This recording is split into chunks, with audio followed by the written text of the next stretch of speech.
Deməli, məhəllin planı alınması iki üsulla aparılır. Havadan plan alma var və yerüstü plan alma var. Deməli, havadan plan alma əsas nəyi yadınızda saxlayın? Yuxarıdan aparılan bir tədqiqat plan almadır. Ona görə də geniş ərazilər plan alınır. Orbital stansiyalarla, təyyarə və yaxud da ki, helikopterlərlə plan alınır. Yerüstü plan alma isə dəqiq və gözəyarı olmaqla iki yerə bölünür uşaqlar. Dəqiq plan alma və gözəyarı plan alma. Dəqiq plan alma əsas bu ikisini yadınızda saxlayın. Teodolit və buzsoldan istifadə olunur. Yuxarıdakılara ehtiyac yoxdur o qədər də önəmli, yəni öyrənməyə.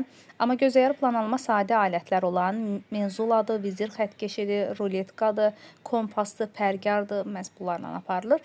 Deməli, gözəyarı plan alma özü də iki yerə bölünür. Qütb üsulu və marşrut üsulu ilə aparılır. Bax, bu qütb üsuludur. Bir nöqtədən durub əgər aparırıqsa, plan almanı bir nöqtədən dayanıb eləyiriksə, bu qütb üsuludur. Və var marşrut üsulu ilə bir neçə nöqtə təyin olunur o zaman.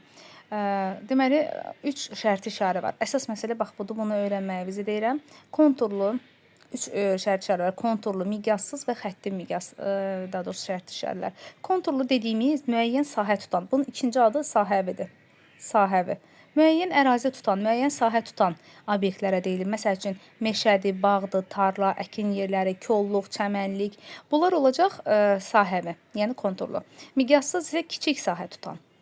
Mühüm obyektlər, məsəl üçün, su quyusu tək nöqtə kimi də, tək nöqtə formasında kiçik bir obyektdir. Onu təsvir eləmək üçün qısacası, yəni böyük bir vaxt tələb eləmir, böyük bir işarə tələb eləmir. Məsəl üçün, deyək ki, meşəlikdir, meşəni təsvir eləmək bir başqa, bir var su quyusunu, sadəcə işarəsi qoyulur. Ona miqyas tələb edilmir. Su quyusunu kiçildi, bura yerləşdirmirlər. Meşəlik ərazinin sahəsi ölçülür, kiçildilərək yerləşdirilir miqyas plana və yaxud da xəritəyə. Ancaq su quyusunu ora yerləşdirmək planda ümumiyyətcə olur. Şərt işarələr, xəritədə belə şərt işarələr olmur.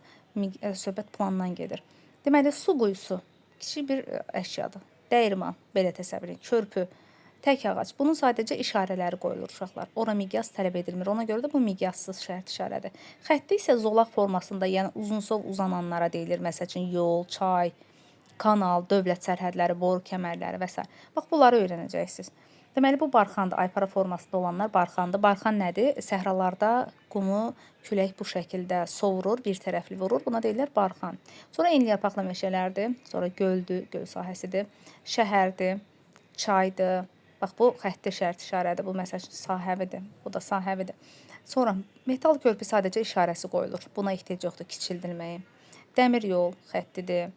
Məsəl üçün, tək kol işarəsi və yaxud da quyu işarəsi, kanal işarəsi. Bu şose xəttidir. Şose xəttidir. Məsələn, bax, bu kolluqdur. Bir dənə kol işarəsi varsa, bu olacaq miqyassız. Ona miqyas tələb edilmir. Seyrək meşədir. Göründüyü kimi, bax, bunları uşaqlar çaşdırır. Seyrək meşə ilə qırılmış meşəni qarışdırmayın. Sonra burada qarışıq meşədir. Bax, bu deməli enliyarpaqlıdır, bu da iyniyarpaqlıdır. Baxın, belə iyniyarpaqlıdır. Bu ikisi birləşəndə olur qarışıq meşə. Qırılmış meşə dediyimiz kimi, bu da metal körpüdür, miqyassızdır, çəmənlikdir. Lik olanlar sahəvidir bunlar. Çəmənlik, bataqlıq, meşəlik, göl. Bax, bunlar olacaq sahəvi şərti işarələr. Bu da qumluq, kolluqdur. Kolluqdur, onları öyrənməz.